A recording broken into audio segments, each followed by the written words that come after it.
and consider subscribing and turning on your post notifications. I got a story for you today that will entertain you, so relax and enjoy, and remember, as of now, it's time to slip into a mind that's not our own. Let's go.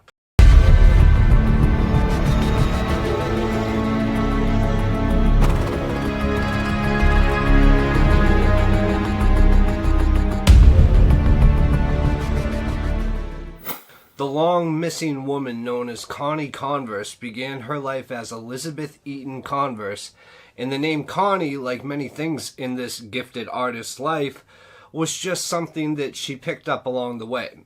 She was born August 3rd, 1924, to a strict Baptist minister, and despite all the rules of her upbringing, her family, by all accounts, was a very loving one, and generally encouraged her endeavors when it came to learning the arts. And it became clear that Connie was a very gifted student. She was, in fact, the valedictorian at her high school graduation and won 8 out of the school's 12 achievement awards that year.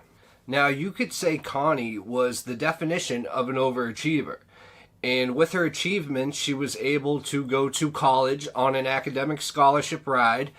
And in her freshman year, she proved just as productive as ever, making high marks in all of her classes. And, as you can imagine, it seemed almost inexplainable when she rapidly and suddenly pulled out of her classes and quit college completely. Now, at the time, this wasn't known by her friends or family, but Connie taught herself to play the guitar and began writing songs, and you would say for the most part this would be an escape from the harshness of her academia.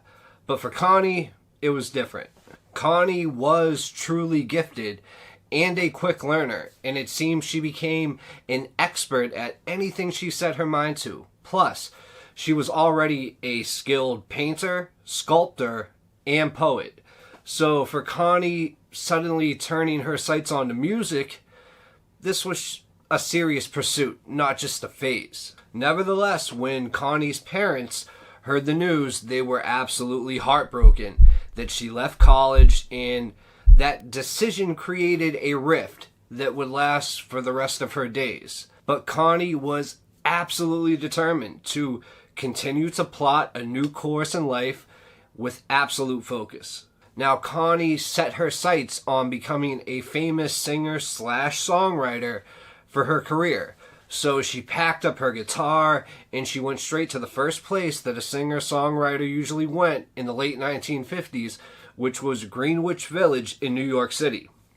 The Village at that time was giving rise to the beatnik generation of artists who would become famous for their black turtleneck sweaters and poetically hip sentimentality. So this is where Connie wanted to settle in, and she absolutely wanted to thrive here, but unfortunately for her, it wasn't meant to be, because Connie's music, though appreciated by a small bunch of friends in the Village, never really broke through to the mainstream, and this was a few years before the Bob Dylan and folk music as a whole came to the forefront. Connie's new but simple acoustic ballads just simply weren't gaining enough traction.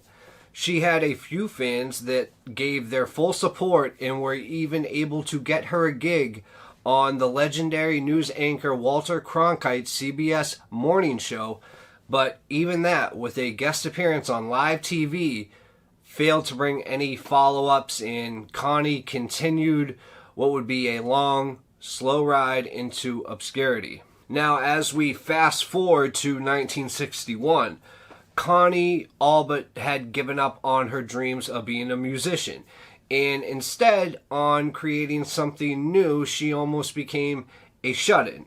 And almost in a silent resignation, Connie gathered her things and left New York for good.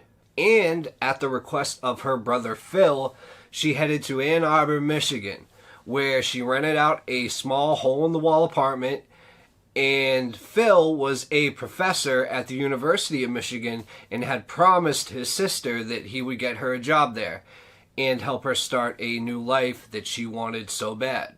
And with his help, she landed a job with the University Periodical Journal of Conflict Resolution, and with the help of her sharp mind, she quickly worked her way up to editor. Now, Phil would look back on how Connie threw herself headfirst into her work for the journal, but had sworn off music completely. And after switching gears now with her new role at the university, she decided to pack up for good her once treasured guitar and decided to never pick it up again. And according to Phil, after New York, she arrived at a place where she decided she wasn't going to make it, and in many ways, that really hurt her. And Connie, she really just internalized this heavy hurt, and while she tried to do her best to conceal it, the burden eventually became too much for her to carry.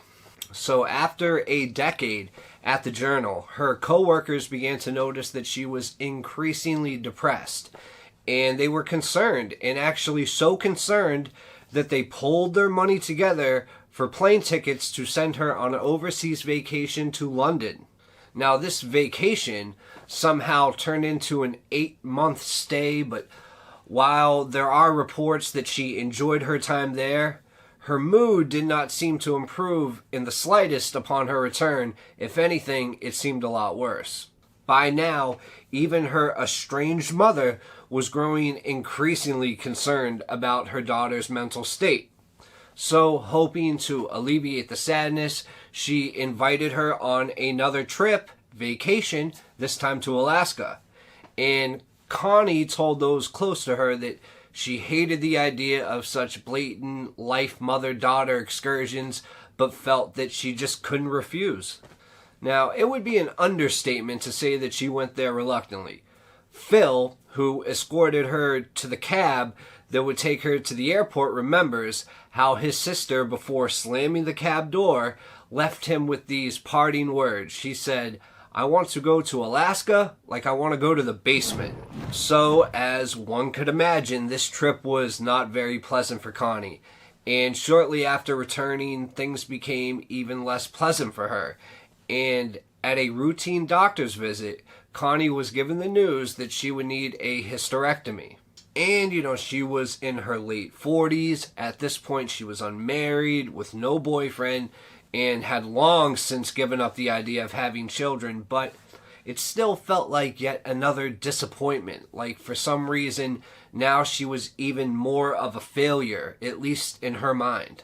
Phil recalled that Connie still loved children, so he thinks that she actually took this a lot harder than anybody thought. And as the months wore on and she began to go about her affairs in a state of almost complete autopilot, basically, just going through the motions, yet unknown to anyone around her, there was a fire burning within. And as her 50th birthday approached in the summer of 1974, she had her own disappearance planned out very neatly, very meticulously, and the only clue she left was an odd offhand remark to one of her nephews.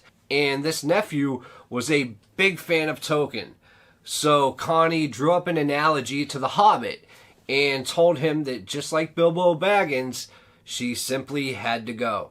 Connie's last words to her friends and family came in the form of letters. And in this letter, she jotted down a series of disjointed thoughts.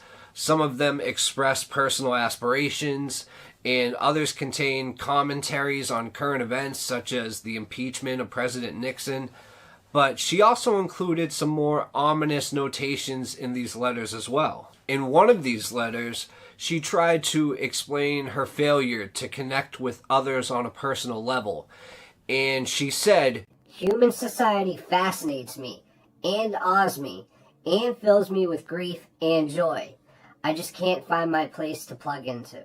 Now, along with these notes, she also gave more explicit hints as to her future plans. And in one letter, she related that she was considering a trip out west to take another shot at life. And although the exact day is not certain, it was shortly after she rattled off these final letters that she loaded up her small Volkswagen Beetle with a few belongings and left Ann Arbor, driving out of the lives of her friends and family for good. And after this, Connie was never heard from again. Now, if this story seems a little drawn out, actually it might be, but it's all for a grand purpose, and that grand purpose is the ending. For once, regardless of where she is, I believe in my heart, at least, that this has a really cool ending. And it was something that was not usual and that I definitely wanted to share with all of you. So I hope you enjoy the ending. Let's go. Okay, so by the time family and friends received Connie's last letters, which insinuated that she was going to take off, her concerned loved ones notified authorities immediately, but the trail was cold from the very beginning of the search, and nothing, absolutely nothing turned up even in the subsequent months after. No one with her name and social security number had ever applied for a job, been admitted to a hospital, was incarcerated in jail, or anything else. It seems that wherever she might be, if she was indeed still alive, she was determined to lay low and stay off the grid.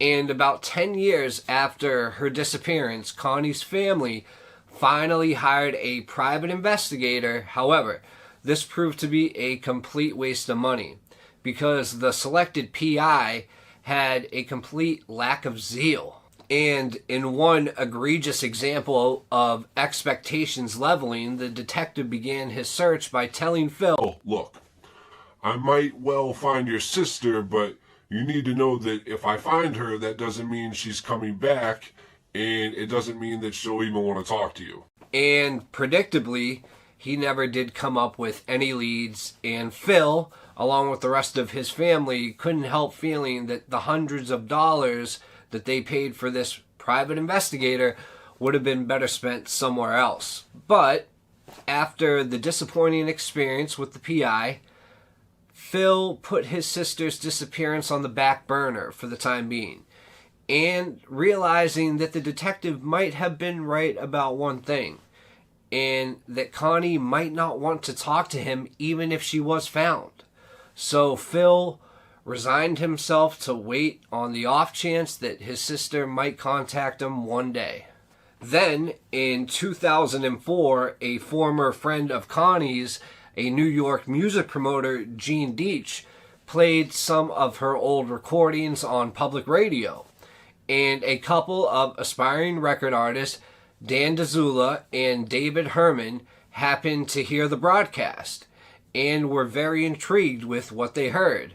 So they got in touch with Gene and asked if he could get them up with more of Connie's old recordings, and he happily obliged. Alright, now get this. Since then, Connie's songs have been re-released, and one of her singles even became a #1 hit on Spotify. So wherever Connie Converse may have ended up, she finally attained the stardom and fame that she longed for.